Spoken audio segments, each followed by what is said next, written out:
अंग्रेजी में एक ईडियम है होपिंग अगेंस्ट होप।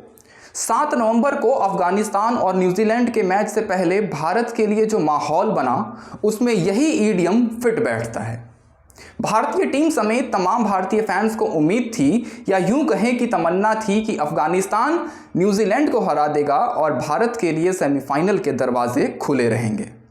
लेकिन भारत के इस होप में कोई स्कोप नहीं था, लिहाजा अफगानिस्तान की हार के साथ भारतीय टीम सेमीफाइनल की रेस से बाहर हो गई।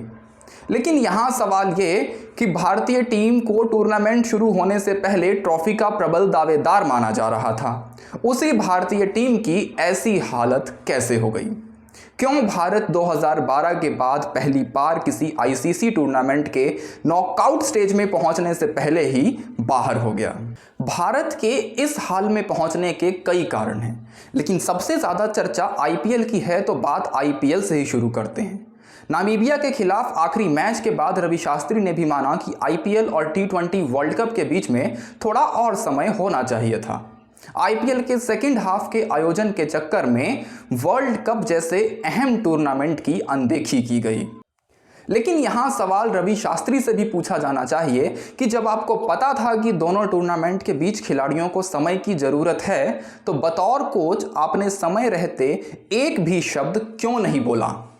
शायद इंग्लैंड और ऑस्ट्रेलिया के खिलाड़ी इस बात को समझते थे, इसीलिए उन्होंने आईपीएल के सेकंड हाफ से पहले और कुछ खिलाड़ियों ने बीच में अपने नाम वापस ले लिए थे और उनकी टीमों को इसका फायदा मिलता भी वर्ल्ड कप में दिख रहा है। इसके बाद अब बात मेंटोर की करते हैं। बीसीसीआई ने एक अहम फैसला लेते हुए टी20 वर्ल्ड कप से पहले महेंद्र सिंह धोनी को मेंटोर नियुक्त किया। बीसीसीआई की नीयत भले साफ हो, लेकिन इस नियुक्ति ने टीम मैनेजमेंट के अंदर एक नया पावर सेंटर क्रिएट कर दिया।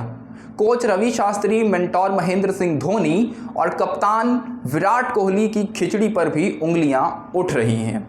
पाकिस्तान के खिलाफ पहले मुकाबले में 10 विकेट की हार को शायद ही भारत कभी भुला पाएगा, लेकिन भारत को भूलने की नहीं बल्कि इस मुकाबले से सीख लेकर अगले मैच में उतरने की ज़रूरत थी।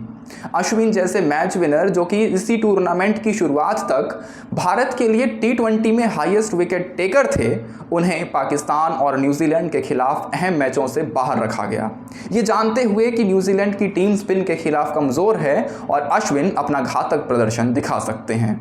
बल्लेबाजों से अच्छे प्रदर्शन की उम्मीद तो थी, लेकिन शुरुआती 2 मैचों में सिर्फ उम्मीद बनकर रह गई। भारत के नए नवेले टी20 कप्तान रोहित शर्मा का जिक्र यहाँ पर जरूरी है।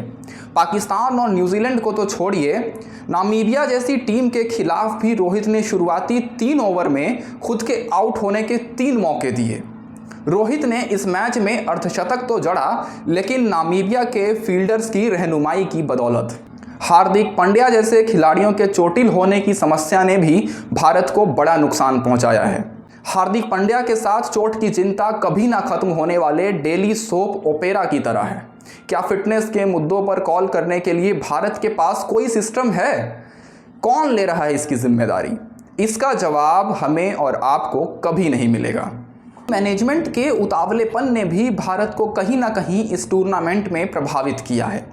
टूर्नामेंट शुरू होने से पहले विराट कोहली का टी20 की कप्तानी छोड़ने का ऐलान हो, क्या टूर्नामेंट के बीच में राहुल द्रविड़ का नाम नए कोच के रूप में घोषित कर देना।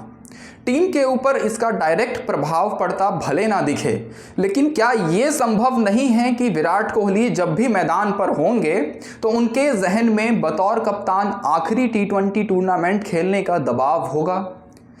इनमें से कौन से कारण कितने प्रभावी रहे, इसका कोई आंकड़ा कभी उपलब्ध नहीं हो सकता, लेकिन इनसे सीख लेकर ही भारत को अगले 2 साल में 2 वर्ल्ड कप खेलने हैं।